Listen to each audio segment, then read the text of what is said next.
Hey everyone, this is Rod. Okay, so this is what I'm thinking. Now, this may not make sense to some of you, so just hear me out first.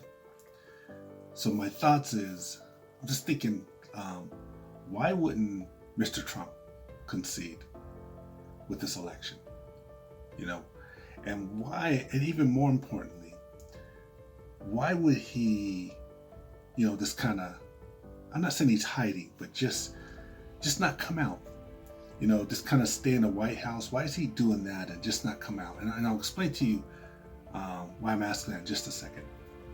I'm not a Trump fan. I'm just gonna tell you straight up. I used to be, but not anymore after this presidency. I'm not a Trump fan.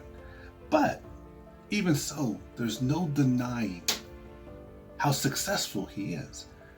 And when I'm saying that, this is why I'm saying that he has nothing really to be ashamed of. I don't like his policies. I don't like the way he treated people, and I'm going to do a video on that. I don't like none of that, and I'm glad he's out of the office.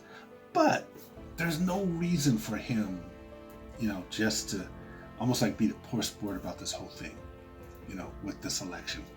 First of all, he's a very successful business person. I mean, he's worth, I don't know how much he's worth, 2 billion, maybe 4 billion, maybe 1.5 billion. I don't remember what the number is. It's always changing anyway. And he literally, and he's been talking about, ever since I've known and watched him, that he's going to run for president, and I don't know if he was serious. I think it was probably a publicity stunt, to get attention on himself for whatever projects he was working on. But nonetheless, he's been talking about it for a long time. So then just this recently, we saw 4.5 years ago, 5 years ago, he did the talk again. He's going to run for president, and it just caught on. And eventually, he's running for president. He's the final running for president. Guess what that is? Success. Massive success, right? Then, everyone underestimated the situation, and it was assumed he was going to lose. But he won. It was actually probably the biggest upset in the history of presidential races. We all were shocked by this. So he won. So again, guess what that is? Massive success, right?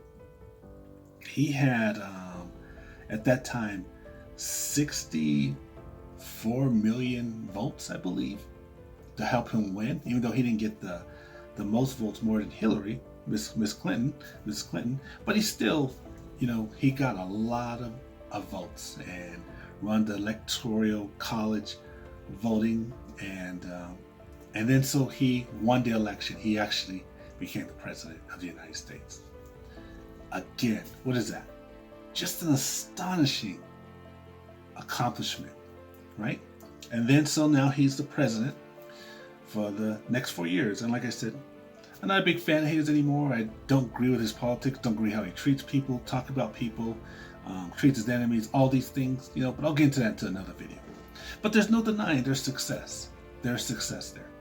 Okay. Then he has this election with Mr. Biden. Okay.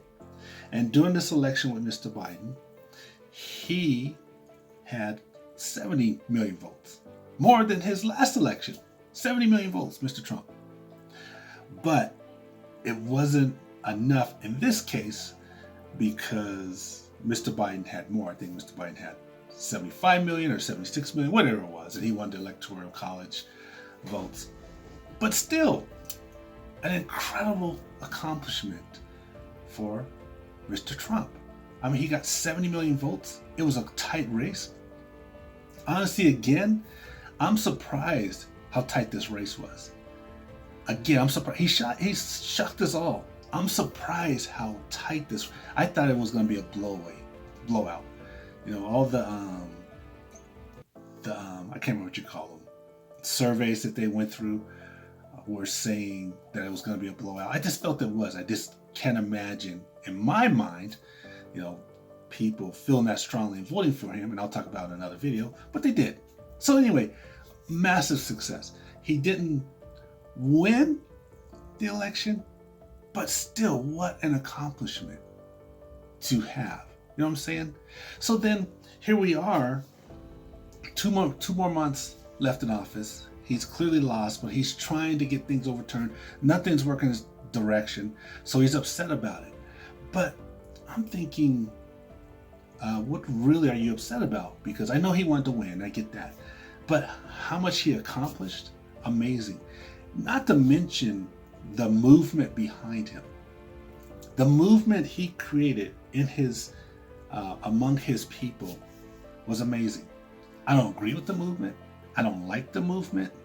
I think it's negative, in some areas, hateful, but still, he created this movement. No denying he created this movement, whatever it was. And so, I mean, that's amazing. Like I said, I don't agree with it, don't like it, but it's still amazing, right? Success.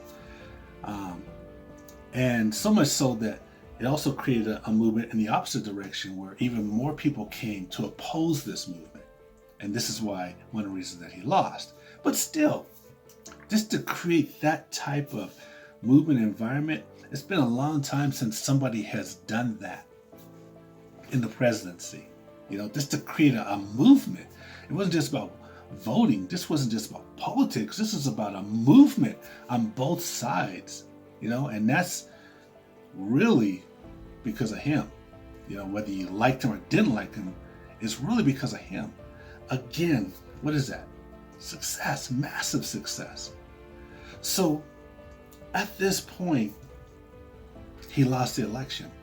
This is not the time to, you know, I'm not saying he's hiding, but this is not the time to just sit in the White House and not say anything and not be visible or try to be disruptive.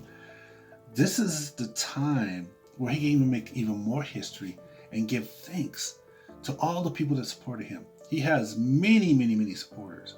This is a time to go out there and just say, you know what? We didn't win this one, but we have one hell of a movement. And I want to thank you all for your support. What we did, we made a difference. These kind of things. This is the time for that. You know, to just create that legacy. And then also create a way so people will want to follow him after, you know, after he gets out of the presidency. This is a time to thank the people that, like within his party, the other political leaders in his party for their support, because there's a few of them, a lot of them that really supported him. Really, really supported him. And this is a time to show appreciation and give thanks to them. And to help them out in some way or give some encouragement, whatever it is. This is how you move forward. This is how you go out. And then more importantly, as a leader, as someone who cares about the country, someone who cares about the people in the country, this is the time to bring people together. So to bring his people together, his followers, along with the new president, Biden's followers together and say, okay, now it's time to move this thing forward so we're on the same page. Yes, I lost the election. We lost the election. But, you know, we have the same goals. We want this country to do well. And let's get together and help this new leader in place. And then Concede, or whatever it's called. I can't remember the terminology, where he acknowledges the loss, turns it over to Biden, you know, invites him to the White House, do a photo op together. I know they got the virus, so I'm not sure how they would do that. This is the time for that. You know, if you really love the country, if you really want to make history, this is time for that.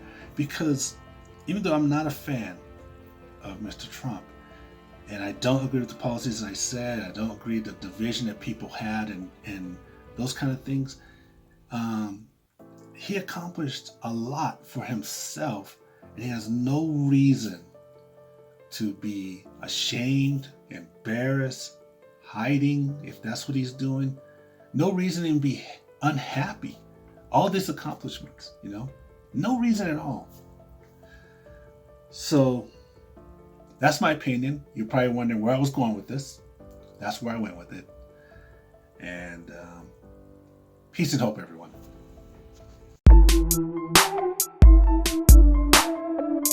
Hey everyone, this is Rod. Thanks for listening. Hey, check out one of my 3 books on Amazon. Let me know what you think by rating a book. Thanks a lot.